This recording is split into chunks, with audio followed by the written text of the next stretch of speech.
हरिओम. आज बुधवार 9 ऑक्टोबर 2024. सद्गुरू ब्रह्मचैतन्य गोंदवलेकर महाराज यांच्या प्रवचनाचा आजचा भाग. भगवंताचं स्मरण हेच भक्तीचं रहस्य. मी नाही, तू आहेस हे जाणणं हीच खरी भक्ती होय. भक्तीचा विषय एक भगवंत ठेवला की बाकी सर्वांचा विसर पडतो. भक्ती केले की चिंतन निर्विषय होतोय, सांगावंच लागत नाही. स्वतःचं विस्मरण आणि भगवंताचं स्मरण हेच भक्तीचं रहस्य.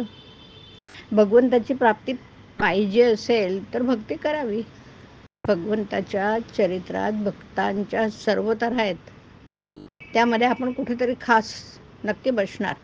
भगवंताने त्या सर्वांना समाधान दिलं, मग ते आपल्याला का नाही मिळणार?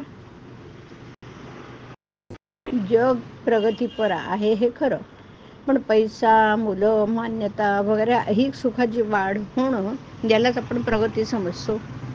भगवंताची भक्ती ही खरी प्रगती. ही प्रगती बाहेर दिसण्यासारखी नाही. भगवंता वाचून यश हे अपयशच समजावे. कित्येक वेळा अपयश हेच यश बनतं, म्हणून अपयश आलं ना तरी ते भगवंताच्या इच्छेने आलंय असं समजून शांत राहावं. भगवंत आहे असं म्हणणं किंवा मानणं याचा अर्थ असा की ही सर्व सृष्टी भगवंताने उत्पन्न केली आहे आणि त्या सृष्टीचे तो रक्षण आणि पालन करतो. सृष्टीमध्ये अनेक समूह आहेत, त्यांचे सुद्धा रक्षण आणि पालन तोच करतो. त्या समूहांपैकी आपण एक जीव आहोत आणि आपलंही रक्षण आणि पालन तो सदा करतोय. खरं पाहिलं असतं प्रत्येक मनुष्य हा अद्वैताचाच अभ्यास करत असतो. अद्वैतामध्ये नेणारे द्वैत आपल्याला पाहिजे. भगवंत म्हणजे सगुण परमात्मा असा आहे की तो वेगळा दिसतो खरा, परंतु भक्ताला तो आपल्यासारखा करून घेतो. आई आणि मुलगा यांच्यामध्ये साम्य असतं. मुलाचा आवाज आईला नेहमी गोडच लागतो, त्याप्रमाणे भक्ताचा आवाज भगवंताला गोड लागतो. शेताची राखण करण्याकरता जसं काठीवर कांबळं घालून त्याचं सोंग करतात, तसंच सगुण उपासनाचं आहे.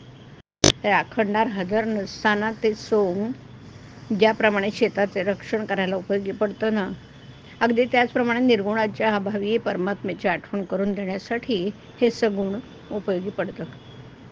डोंगराच्या माथ्यावर चढल्याशिवाय आपल्याला पलीकडचं असलेलं गाव जसं आपल्याला दिसत नाही, तसं सगुण रूपमय झाल्याशिवाय निर्गुण होता येत नाही. जो भगवंतावर अवलंबून आहे तोच खरा स्वतंत्र. भगवंताचा ध्यास लागणं म्हणजे तद्रूपच होणं आहे. भगवंताची प्रीती याचंच नाव भक्ती आहे. माझा त्राता, माझी काळजी घेणारा, माझं रक्षण करणारा, माझं पालन करणारा तो भगवंत आहे असं मानणं आणि तसं वागणं हीच भगवंताबद्दलची खरी अस्तित्व बुद्धी. मग आपलं स्वतः जितकं प्रेम आहे त्याच्यापेक्षा जास्त प्रेम भगवंतावर करणं हीच खरी उपासना आणि हेच जीवनाचं सर्वस्व आहे. संकटांचे डोंगर अंगावर पडले तरी ज्याची वृत्ती भगवंतापासून चळत नाही तोच खरा भगवंताचा झाला. हरिओम. हरिओम तत्सत. हरिओम.